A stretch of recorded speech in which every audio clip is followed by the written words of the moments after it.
अब ये वाला क्वेश्चन है, ये वाला भी आसानी क्वेश्चन है। देखो मैं क्वेश्चन नहीं पढ़ रहा क्योंकि बहुत टाइम वेस्ट होता है उससे। मैं बता देता हूँ इस क्वेश्चन में क्या क्या दे रखा है। इसमें क्या दे रखा है कि एक रॉड एक ओ पॉइंट से हिंज्ड है, वॉल पे है जो ओ पॉइंट, और उसका वेट डब्ल्यू है एल लेंथ की। उसके एल डिस्टेंस दूर, मतलब लेंथ की एंड पे, बिल्कुल दूसरे एंड पे एक एल्फा डब्ल्यू वेट कनेक्ट कर रखा है एक्सटर्नली। और ये जो पी पॉइंट है ये हिंज्ड है क्यू पॉइंट से जो ओ पॉइंट से एल डिस्टेंस दूर है, जो दिखा रखा है। इससे पूरे से ये है क्योंकि हर जगह हिंज ही कर रखा है, तो इक्विलिब्रियम पे ये पूरा का पूरा, मतलब कि जो हॉरिजॉन्टल और वर्टिकल डायरेक्शन की फोर्सेस होंगी वो इक्वल होंगी।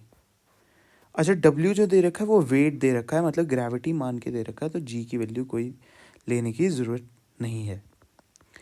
तो ओ पॉइंट पर लिखना शुरू करते हैं। एंड एक और चीज़ दे रखा है कि rope can sustain maximum tension of 2√2 W। जहाँ भी कहीं काम आएगा मैं बता दूंगा, ठीक है। तो ए ऑप्शन चेक करते हैं। The vertical component of reaction force at O does not depend on alpha. मतलब कि इस पे कौन कौन सी फोर्सेस लगती है पहले ये बता देते हैं। एक तो हॉरिजॉन्टल फोर्स लग रही होगी NX, जो वॉल लगा रहा होगा ओ पे, और एक वर्टिकल फोर्स लग रही होगी NY, जो कि ऊपरली तरफ को लग रही होगी हॉरिजॉन्टल वर्टिकल डायरेक्शन में। एक इस रॉड के सेंटर ऑफ मास में निचली तरफ को W वेट लग रहा होगा, क्योंकि ग्रेविटी नहीं है। अगर मास दिया होता तो ग्रेविटी से मल्टीप्लाई करते। एक P पॉइंट पर एल्फा W निचली तरफ को वेट लग रहा होगा। एंड P पॉइंट पर ये जो रोप है ये मतलब बाहर की तरफ को, अवे फ्रॉम इट, P से एक टेंशन T लग रही होगी। ये भी L था, ये भी L था, तो यहाँ पर जो थीटा पड़ रहा होगा वो 45 डिग्रीज होगा। ये T साइन थीटा होगा एंड ये T कॉस थीटा होगा। तो इस पूरे से हम ये कह सकते हैं कि जो एक्स डायरेक्शन में फोर्सेस होंगी वो इक्वल होंगी, मतलब NX equals to T cos theta की वैल्यू मैं डाल देता हूँ। कॉस थीटा क्या था, 45 डिग्रीज पे थीटा था, तो कॉस थीटा की वैल्यू हो गई T/√2। हॉरिजॉन्टल फोर्सेस इक्वल कर देता हूँ, प्लस T/√2 इक्वल्स टू, है ना, हॉरिजॉन्टल में क्या NY और T साइन थीटा, मतलब T/√2 equals to W plus alpha W। अब फर्स्ट ऑप्शन चेक करने के लिए NY के टर्म्स में मुझे कुछ चाहिए, मतलब जो अल्फा ना आए। तो अगर किसी तरह से NY का ही टर्म रह जाए, है ना, NY का ही टर्म रह जाए और ये पूरा का पूरा एलिमिनेट हो जाए, मतलब T√2 गायब हो जाए, टेंशन के टर्म्स में ना रहे, तो मेरा काम बन गया। तो टेंशन के टर्म्स में ना रहने के लिए एक और चीज़ कह सकते हैं, क्योंकि हिंज्ड है, हिंज्ड नाम है, तो मतलब कि नेट टॉर्क भी ज़ीरो होगा, क्योंकि कहीं से भी घूम नहीं रहा है ये। तो नेट टॉर्क किस पॉइंट पर हम ज़ीरो करें, ये चीज़ अब सबसे ज़्यादा इंपॉर्टेंट हो जाती है। करने को तो मैं ओ पे भी कर सकता हूँ, यहाँ सेंटर ऑफ मास पे भी कर सकता हूँ, पी पे भी कर सकता हूँ, पर कहाँ करें सबसे बड़ी बात है। तो मैं पी पर करूँगा। क्यों? क्योंकि यहाँ से सारी की सारी टेंशन की टर्म्स उड़ जाएंगी, तो और मेरे पास सिर्फ एक W के टर्म्स में रह जाएगा एंड एक NY के टर्म्स पे रह जाएगा, और ये जो अल्फा की टर्म है ये भी उड़ जाएगी। तो मतलब नेट टॉर्क मैं ज़ीरो कर देता हूँ। नेट टॉर्क ज़ीरो करने के लिए क्या होगा कि यहाँ से जब मैं टॉर्क लिखने लगूंगा तो ये सेंटर ऑफ मास से L/2 दूरी पर है, मतलब जहाँ पर पहला फोर्स लग रहा होगा, एंड जो दूसरा फोर्स लग रहा है वो L डिस्टेंस पे है। तो मतलब कि मैं NY into L equals to W times L/2 कर देता हूँ। इक्वल क्यों? क्योंकि वो डायरेक्शन का खेल है और कुछ नहीं है, ज़ीरो ही हुआ होगा, मतलब कि NY L प्लस हुआ होगा, W L/2 नेगेटिव हुआ होगा, क्योंकि निचली तरफ को है, तो सॉरी पॉजिटिव हुआ होगा, NY L नेगेटिव हुआ होगा जब हमने क्रॉस प्रोडक्ट लेके ले लिया, तो वो इक्वल टू ज़ीरो होगा इन दोनों का सम। तो दोनों ऑपोजिट डायरेक्शंस के थे, तो ज़ीरो पर को चले गया, तो दोनों ही इक्वल हो गए। तो एल से एल गया, एन वाई मेरे पास निकल के आ गया W/2। ये कहीं पर भी अल्फ़ा पर डिपेंड ही नहीं कर रहा है, तो इसका मतलब कि फर्स्ट ऑप्शन हमारे पास सही आ गया। येलो से मार्क कर देता हूँ। अब बी वाला चेक करते हैं, क्या the horizontal component of reaction force at O is equal to W for alpha equals to 1/2, मतलब कि 0.5।